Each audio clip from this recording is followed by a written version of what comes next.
안녕하세요. 여러분의 변화를 돕는 변화 디자이너 허유 박사입니다. 이번 주제는 지난 시간에 이어 협업으로 이끄는 리더십 두 번째 이야기입니다.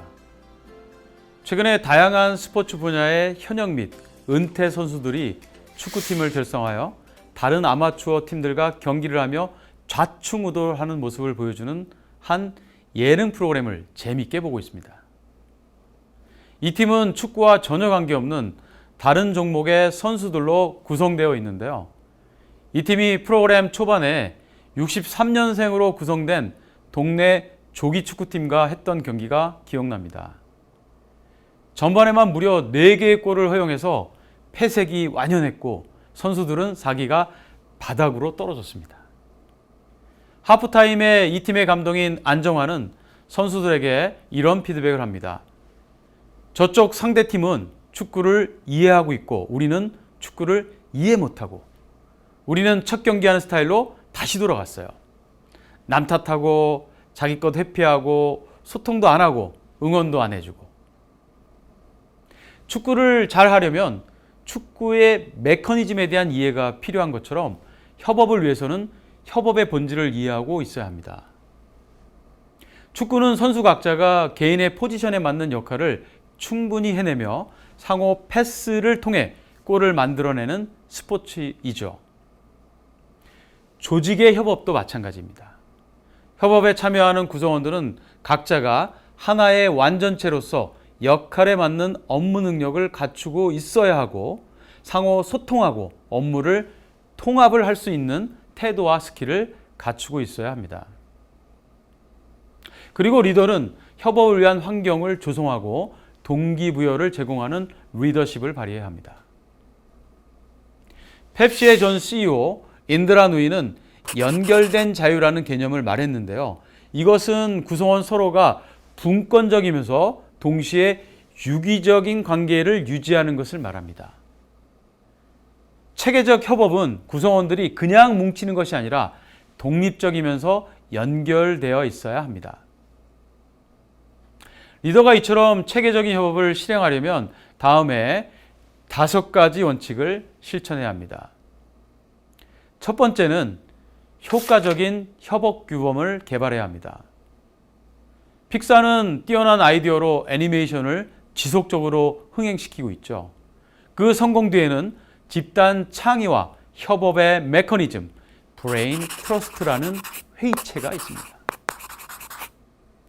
픽사는 구성원들이 매우 다양하고 긴밀하게 그리고 민첩하게 상호작용하는 작업 프로세스를 통해 시너지를 냅니다. 픽사에서 이런 것들이 가능한 이유는 이 회의체를 이끌어가는 데 도움이 되는 원칙과 규범이 있고 그것이 잘 지켜지기 때문입니다. 브레인 트러스트의 가장 중요한 원칙은 솔직함입니다. 솔직하지 않으면 문제의 진짜 원인을 찾아 해결할 수 없기 때문이죠. 협업에 있어 규범의 중요성은 구글의 사례에서도 배울 수 있습니다. 구글은 2012년부터 4년간 아리스토텔레스 프로젝트를 통해 그룹 간 생산성 차이를 해결하는 방법을 연구했습니다. 그 결과 팀 내 생산성이 높은 팀들의 5가지 규범을 확인할 수 있었습니다. 그것은 바로 심리적 안전, 신뢰성, 일의 의미, 일의 영향력, 조직 구조와 투명성입니다.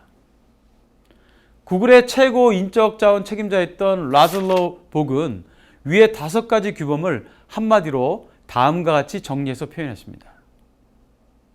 생산성을 높이는데 업무량이나 물리적인 공간보다 더 중요한 것은 발언권과 사회적 감수성이다. 즉 타인에 대해 배려하고 공감대를 형성하는 것이 팀워크를 만들고 성과를 향상시키는 데 중요한 요인이었다는 겁니다. 그런데 협업 규범을 만드는 것보다 더 중요한 것은 규범을 문서로 명시해서 공유하고 협업이 잘 진행되는지 판단하고 구성원을 인정하고 평가하는 기준으로 삼는 것입니다. 두 번째는 팀원들의 역할과 책임을 명확히 해야 합니다. 함께 일하는 방식은 때론 사회적 태만과 무임승차를 낳게 됩니다.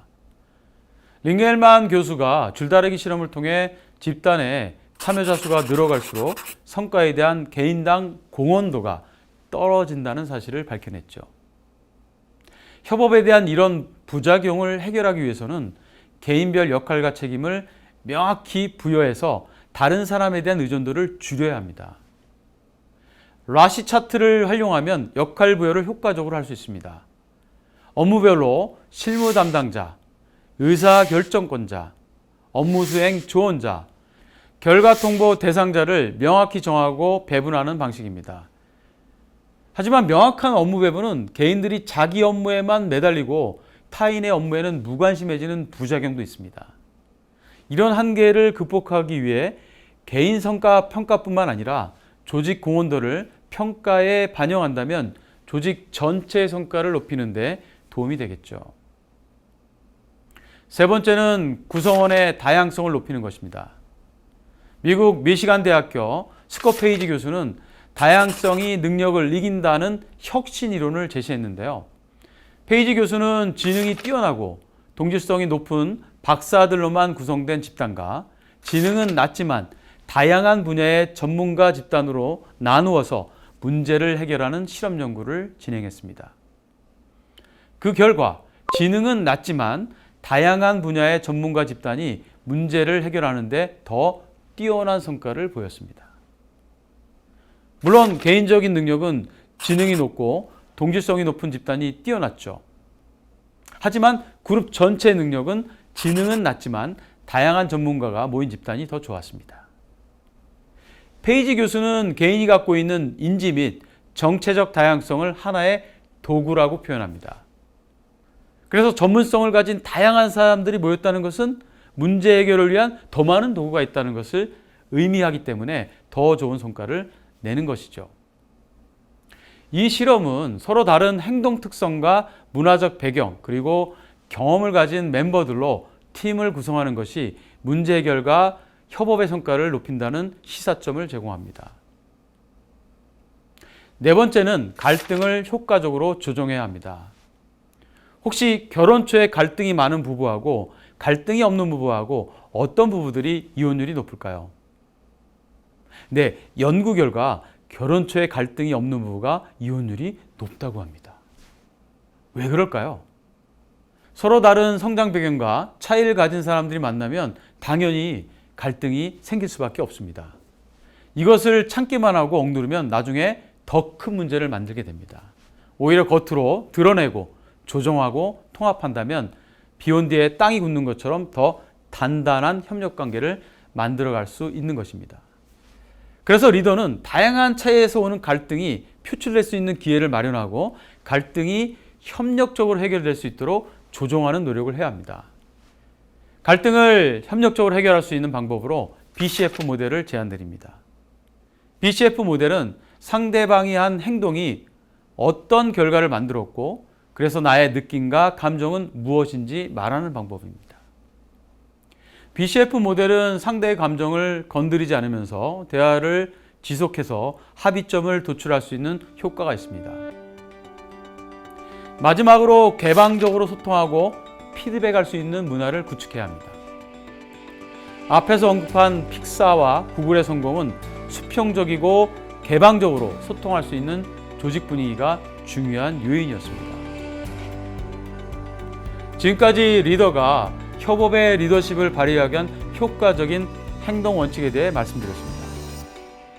마지막으로 농구 선수 마이클 조던이 했던 다음의 말을 되새기며 시너지가 넘치는 조직을 만드는 리더가 되시기를 바라겠습니다. 재능은 게임을 이기게 한다. 그러나 팀워크와 이해력은 챔피언을 만든다. 끝까지 들으셔서 감사합니다.